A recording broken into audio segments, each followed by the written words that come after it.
Lowest ratings ever na itala ng GMA at It's Showtime. Yan ang ibabahagi ko po sa inyo sa ratings average edition ng noontime show category ngayong araw po ng Sabado, November 30. Mga kaparokya, Bonifacio Day po ngayong araw. And of course, bago natin umpisahan ang online viewership ng dalawang noontime show ay humiling ako sa inyo mga kaparokya na pakisubscribe ang aking YouTube channel. Pakiclick ang bell icon para una kayong ma-notify sa mga bagong video na ilalabas ko. At pakidamay nyo na din na i-follow ang aking Facebook page na Mega TV at ang aking TikTok account na Kaparokya TV. Maraming salamat! Sa mga kaparokya, ibabahagi ko po ang ratings para po sa araw ng Biyernes, November 22. So dito mga kaparokya, ang It's Showtime po ay may 5.9%. At ang Eat Bulaga naman po ay may 3.4%.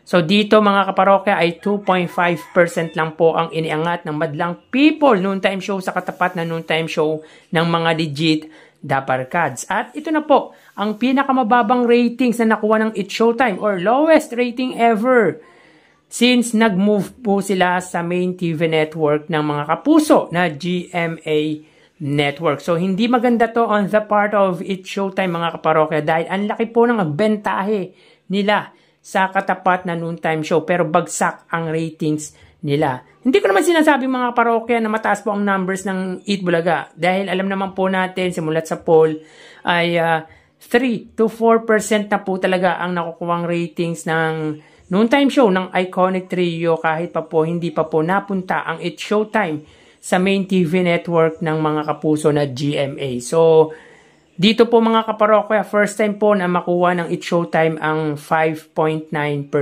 or 5%. Kinukonsider na po natin na 5% po yan. So, ito na din po ang pinakamababang ratings ng GMA para sa It's Showtime. So, struggle is real talaga sa kapuso pagdating sa noontime program dahil 0.7% na lang ang lamang nito sa katapat na TV network na TV5. So wala na pong 1% ang lamang nito at first time ng It's Showtime na umabot sa 5% ang ratings nila mula ng maging noontime show nga sila ng GMA. At hindi biro yan mga kaparokya dahil pwede pa pong makakuha sila ng mas mababa sa numerong yan. So, ito na rin po mga kaparokya ang pinakamababang ratings na nakuha ng GMA para po sa It's Showtime ang 3% or 3.9%.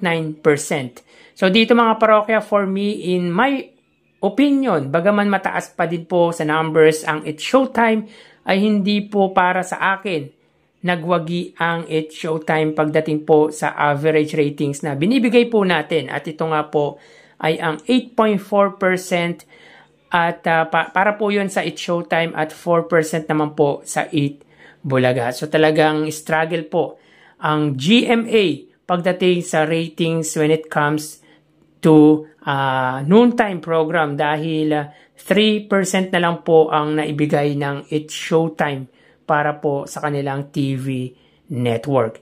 Well mga kaparokya, tulad ng sinabi ko ay pwede pa pong bumaba ang ratings ng It's Showtime sa mga susunod pong araw dahil since nakuha na po nila ang pinakamababang ratings na 5.9%. So again mga parokya, dito po ay wala pong nagwagi sapagkat di po nila na-meet ang kanilang TV ratings average na 8.4% at 4%. So tara ating alamin ang online viewership ng dalawang bigating noontime show. Para sa Eat Bulaga under TVJ Facebook page na may 2.7 million followers at sa It's Showtime naman po na may 18 million followers. So as of 1:10 PM ang It's Showtime po ay may kasalukuyang segment na And the Breadwinner Is. At samantalang ang Eat Bulaga naman po ay may kasalukuyang segment na Gimme 5. So hanapin po muna natin ang live ng Eat Bulaga. So dito makikita po natin mga kaparokya ang It's Showtime po ay may 6,200 live viewers at ang Eat Bulaga naman po ay may 4,400 live viewers. So bali ang celebrity guest contestant ng It's Showtime ay si Jason Blake. So again, as of 1:10 PM ang It's Showtime po ay may 6,200 live viewers at ang Eat Bulaga naman po ay may 4,400 live viewers. So punta naman po tayo sa TV Network YouTube channel ng dalawang noontime show. So unahin po natin ang Eat Bulaga. Under po yan sa TV5 Philippines. So wait lang po mga kaparokya.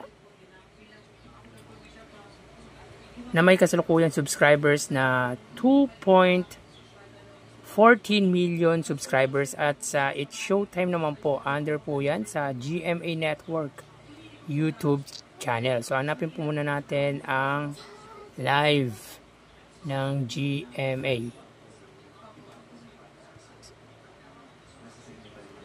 So yan po, under po yan sa GMA Network YouTube channel na may 37.1 million subscribers. So as of 1:11 PM ang It's Showtime under GMA Network, sila po ay may 12,000 live viewers. Ang Eat Bulaga naman po under TV5 ay may 26 or 27,000 live viewers. So again, as of 1:11 PM ang It's Showtime po under GMA Network, sila po ay may 12,000 live viewers, at ang Eat Bulaga naman po under TV5 ay may 27,000 live viewers. So punta naman po tayo sa main YouTube channel ng dalawang noontime show para po sa It's Showtime. Under po yan sa ABS-CBN It's Showtime na may kasalukuyan subscribers na 2.45 million. At para naman po sa Eat Bulaga under Eat Bulaga TVJ YouTube channel na may kasalukuyang subscribers na 1.17 million.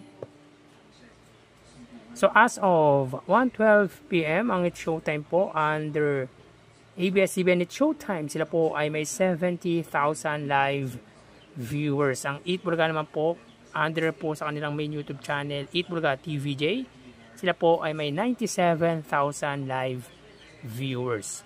So again, as of 1:12 PM ang It's Showtime, sila po ay may 70,000 live viewers. Ang Eat Bulaga naman po, sila po ay may 97,000 live viewers. So bali, ang total na nakuha ng dalawang noontime show ay, mga kaparokya, bago natin ibigay ang total live viewers ng dalawang noontime show, ay humiling ako sa inyo na pakisubscribe po ang aking YouTube channel.